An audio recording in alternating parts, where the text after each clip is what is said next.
So like I've said before, one of the goals of Stage is to give you real-time interactive rendering that is photoreal.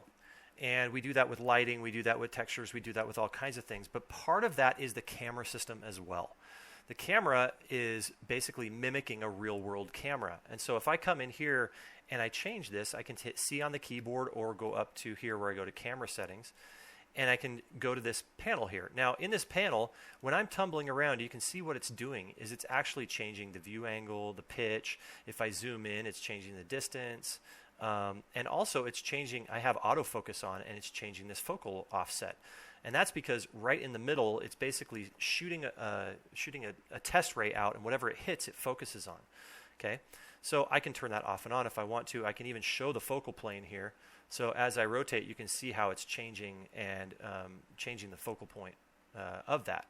Okay, so there's even aperture. So you can pick what your f-stop is on your lens, and you can pick what your focal length or your zoom is on this as well.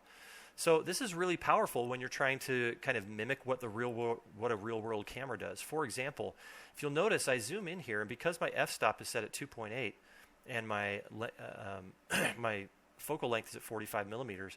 I get really nice depth of field. I get that shallow depth of field, and if I changed it to like 1.2, went really far, I get that really shallow depth of field where even right here is starting to blur. And so we're mimicking the real world by doing that. I can go to 8, and then it's not as bad. But if we go back to 2.8, like I had it, what you'll notice on this is that this doesn't change our interactive content. This doesn't mean that it takes longer to render. It doesn't take longer to interact with. All of that depth of field is just happening in real time. Just like you can see, this edge is all nice and crisp, but the back edge is all fuzzy. So things like that in a real world camera make your rendering even more believable and more real. And one of the things that happens with CG is everything tends to be in focus, and it's all like it's all crisp. So like if I went to like an f22, everything would be totally in focus. And while that's nice because you can see all the detail, it doesn't look real. So I'm going to go back to F8 in here, and I'm going to come into some other things to talk about the camera here. So with that, if I go to that F8, I'm getting that nice depth of field along here and along the back there. But now I want to talk about some camera effects, because a lot of the stuff that happens in a camera, it's really hard to tell, but it makes it look even more realistic. And so I'm going to switch from this scene to an HDR scene, this beach scene, and I'm going to turn all lighting off so that it's just being lit by the environment. Now, one thing you'll notice is if I get closer to the object, see the background gets all blurry, and that's because I've got that depth of field on with my aperture. Okay, and so as I do that, it gives it a little more realism. But now what I want to do is I want to turn on the camera and go to this VFX tab. And here I can start doing things that normally I would have to do like in post. I would have to do them in Photoshop. I would have to do them in Premiere or After Effects or, Resolve, whatever you're using, you'd have to do it there. But we can now do that in real time. And so things like add a little bit of bloom to the render so that it looks like, you've got a little bit of atmosphere there. You can see kind of what that looks like as I change the location of that light, right? So you got a little bit of bloom there. We can also change the exposure if we want. So if we wanted to pull the exposure down, we could do that. With this one, I don't really care, so I'm just going to reset it. But also, I want to add some chromatic aberration, which mimics that imperfection in the lens, right? The further you get away from the center of the lens, the more it kind of distorts a little bit. And you can see that as I turn that up, I'll just turn it all the way up so you can see it. I'm getting that cyan fringe, that blue and red fringe on the outside. Now, while that, you may go, oh, that doesn't look perfect. Well, what you're really trying to do is convey it as if you took it with a real camera. And so doing things like this makes it like, oh, I can make it look more like a real camera photo instead of just a standard 3D render. I can also do stuff like lens flares. I know we all love lens flares, but I can turn just a tiny bit of lens flare on there, and now I've got this looking like I've got an actual camera that I'm working with and taking photos and images of this, right? And then the last thing is like vignetting. So a lot of times with lenses, they give you some vignetting along that outside.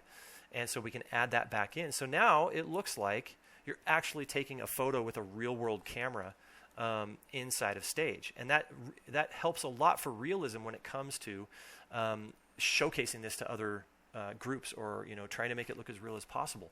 And so we added this in, and we'll be adding even more capabilities in here to the camera. But we wanted stage to allow you to create something that looks as real as possible.